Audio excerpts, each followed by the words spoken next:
شروع اللہ کا نام لے کر جو بڑا مہربان نہایت رحم والا ہے۔ جو مخلوق آسمانوں اور زمین میں ہے اللہ کی تسبیح کرتی ہے اور وہ غالب ہے، حکمت والا ہے۔ آسمانوں اور زمین کی بادشاہی اسی کی ہے، وہی زندگی دیتا ہے اور وہی موت دیتا ہے اور وہ ہر چیز پر قادر ہے۔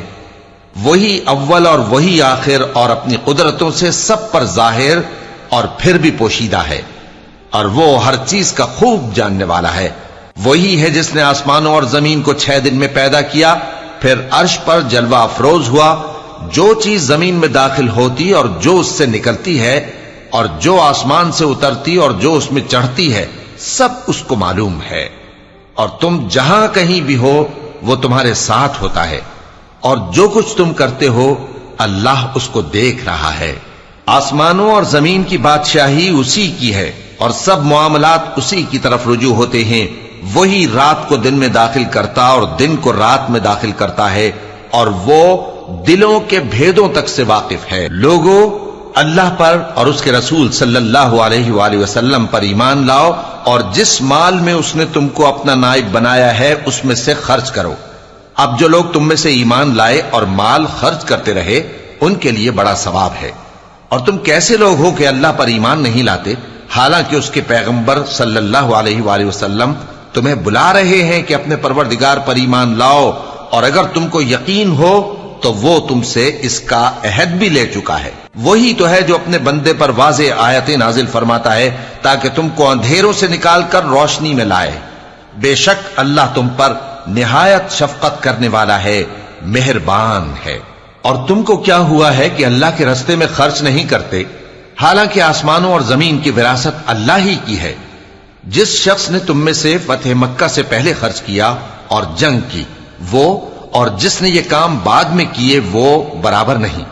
ان کا درجہ ان لوگوں سے کہیں بڑھ کر ہے جنہوں نے بعد میں مال خرچ کیے اور کفار سے جنگ کی، اور اللہ نے سب سے ہی ثواب نیک کا وعدہ کیا ہے، اور جو کام تم کرتے ہو اللہ ان سے واقف ہے۔ کون ہے جو اللہ کو نیک نیتی سے قرض دے تو وہ اس کو کئی گنا ادا کرے گا، اور اس کے لیے عزت کا صلہ یعنی جنت ہے۔ جس دن تم مومن مردوں اور مومن عورتوں کو دیکھو گے کہ ان کے ایمان کا نور ان کے آگے آگے اور داہنی طرف چل رہا ہے، تو ان سے کہا جائے گا کہ تم کو بشارت ہو کہ آج تمہارے لیے باغ ہیں جن کے نیچے نہریں بہ رہی ہیں، ان میں تم ہمیشہ رہو گے، یہی بڑی کامیابی ہے۔ اس دن منافق مرد اور منافق عورتیں مومنوں سے کہیں گے کہ ہمارے لیے انتظار کرو کہ ہم بھی تمہارے نور سے روشنی حاصل کریں۔ ان سے کہا جائے گا کہ پیچھے کو لوٹ جاؤ، پس وہاں نور تلاش کرو۔ پھر ان کے بیچ میں ایک دیوار کھڑی کر دی جائے گی جس میں ایک دروازہ ہوگا، جو اس کی جانب اندرونی ہے اس میں تو رحمت ہے، اور جو بیرونی جانب ہے اس طرف عذاب ہے۔ تو منافق لوگ مومنوں سے کہیں گے کہ کیا ہم دنیا میں تمہارے ساتھ نہ تھے؟ وہ کہیں گے کیوں نہیں تھے، لیکن تم نے خود اپنے آپ کو بلا میں ڈالا اور ہمارے لیے گردش زمانہ کے منتظر رہے، اور اسلام میں شک کیا، اور فضول آرزوؤں نے تم کو دھوکے میں ڈالے رکھا، یہاں تک کہ اللہ کا حکم آ پہنچا، اور اللہ کے بارے میں تم کو وہ شیطان بڑا فریب دیتا رہا۔ تو آج تم سے کوئی معاوضہ نہیں لیا جائے گا اور نہ کافروں ہی سے قبول کیا جائے گا۔ تم سب کا ٹھکانہ دوزخ ہے کہ وہی تمہارے لائق ہے، اور وہ بری جگہ ہے۔ کیا ابھی تک مومنوں کے لیے اس کا وقت نہیں آیا کہ اللہ کی یاد کرنے کے وقت اور قرآن جو حق کی طرف سے نازل ہوا ہے اس کے سننے کے وقت ان کے دل نرم ہو جائیں، اور وہ ان لوگوں کی طرح نہ ہو جائیں جن کو ان سے پہلے کتابیں دی گئی تھیں، پھر ان پر طویل عرصہ گزر گیا تو ان کے دل سخت ہو گئے، اور ان میں سے اکثر نافرمان ہیں۔ جان رکھو کہ اللہ ہی زمین کو اس کے مرنے کے بعد زندہ کرتا ہے۔ ہم نے اپنی نشانیاں تم سے کھول کھول کر بیان کر دی ہیں تاکہ تم سمجھو۔ جو لوگ خیرات کرنے والے ہیں، مرد بھی اور عورتیں بھی، اور اللہ کو نیک نیتی سے قرض دیتے ہیں، ان کو کئی گنا ادا کیا جائے گا، اور ان کے لیے عزت کا صلہ ہے۔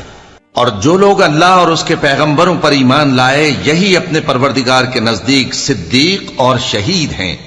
ان کے لیے ان کے اعمال کا صلہ ہوگا اور ان کے ایمان کی روشنی بھی ہوگی۔ جن لوگوں نے کفر کیا اور ہماری آیتوں کو جھٹلایا وہی اہل دوزخ ہیں، جان رکھو کہ دنیا کی زندگی محض کھیل اور تماشا اور زینت و آرائش اور تمہارے آپس میں فخر و ستائش اور مال و اولاد کی ایک دوسرے سے زیادہ طلب و خواہش ہے۔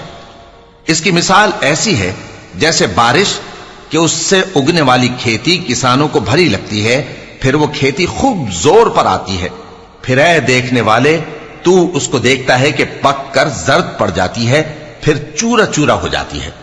اور آخرت میں کافروں کے لیے عذاب شدید اور مومنوں کے لیے اللہ کی طرف سے بخشش اور خوشنودی ہے۔ اور دنیا کی زندگی تو دھوکے کا سامان ہے۔ بندو اپنے پروردگار کی بخشش کی طرف اور جنت کی طرف لپکو جس کا عرض آسمان اور زمین کے عرض کا سا ہے، اور وہ ان لوگوں کے لیے تیار کی گئی ہے جو اللہ پر اور اس کے پیغمبروں پر ایمان لائے ہیں۔ یہ اللہ کا فضل ہے، جسے چاہے عطا فرمائے، اور اللہ بڑے فضل کا مالک ہے۔ کوئی مصیبت زمین میں اور خود تم پر نہیں پڑتی مگر پیشتر اس کے کہ ہم اس کو پیدا کریں، ایک کتاب میں لکھی ہوئی ہوتی ہے، اور یہ کام اللہ کو آسان ہے۔ تاکہ جو فائدہ تمہیں حاصل نہ ہو سکا اس کا غم نہ کھایا کرو، اور جو تم کو اس نے دیا ہو اس پر اترایا نہ کرو۔ اور اللہ کسی اترانے اور شیخی بگارنے والے کو دوست نہیں رکھتا، جو خود بھی بخل کریں اور لوگوں کو بھی بخل سکھائیں۔ اور جو شخص روح گردانی کرے تو اللہ بھی بے نیاز ہے، لائق حمد و ثنا ہے۔ ہم نے اپنے پیغمبروں کو کھلی نشانیاں دے کر بھیجا اور ان پر کتابیں نازل کی اور میزان عدل، تاکہ لوگ انصاف پر قائم رہیں، اور لوہا پیدا کیا کہ اس میں اسلحہ جنگ کے لحاظ سے زور بھی بہت ہے اور لوگوں کے لیے فائدے بھی ہیں، اور اس لیے کہ جو لوگ بن دیکھے اللہ اور اس کے پیغمبروں کی مدد کرتے ہیں اللہ ان کو معلوم کرے۔ بے شک اللہ زور آور ہے، غالب ہے۔ اور ہم نے نوح اور ابراہیم کو پیغمبر بنا کر بھیجا اور ان کی اولاد میں پیغمبری اور کتاب کے سلسلے کو وقتاً فوقتاً جاری رکھا، سو بعض تو ان میں سے ہدایت پر ہیں اور اکثر ان میں سے نافرمان ہیں۔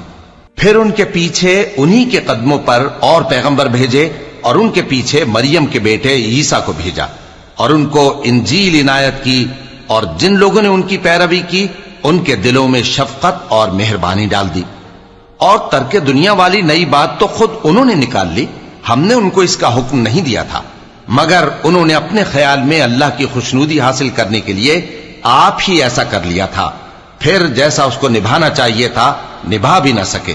پس جو لوگ ان میں سے ایمان لائے ان کو ہم نے ان کا اجر دیا، اور ان میں بہت سے نافرمان ہیں۔ مومنو اللہ سے ڈرو اور اس کے پیغمبر پر ایمان لاؤ، وہ تمہیں اپنی رحمت سے دگنا اجر عطا فرمائے گا اور تمہارے لیے روشنی کر دے گا جس میں تم چلو گے، اور تم کو بخش دے گا، اور اللہ بخشنے والا ہے، مہربان ہے۔ یہ باتیں اس لیے بیان کی گئی ہیں کہ اہل کتاب جان لیں کہ وہ اللہ کے فضل پر کچھ بھی قدرت نہیں رکھتے، اور یہ کہ فضل اللہ ہی کے ہاتھ میں ہے، وہ جس کو چاہتا ہے دیتا ہے، اور اللہ بڑے فضل کا مالک ہے۔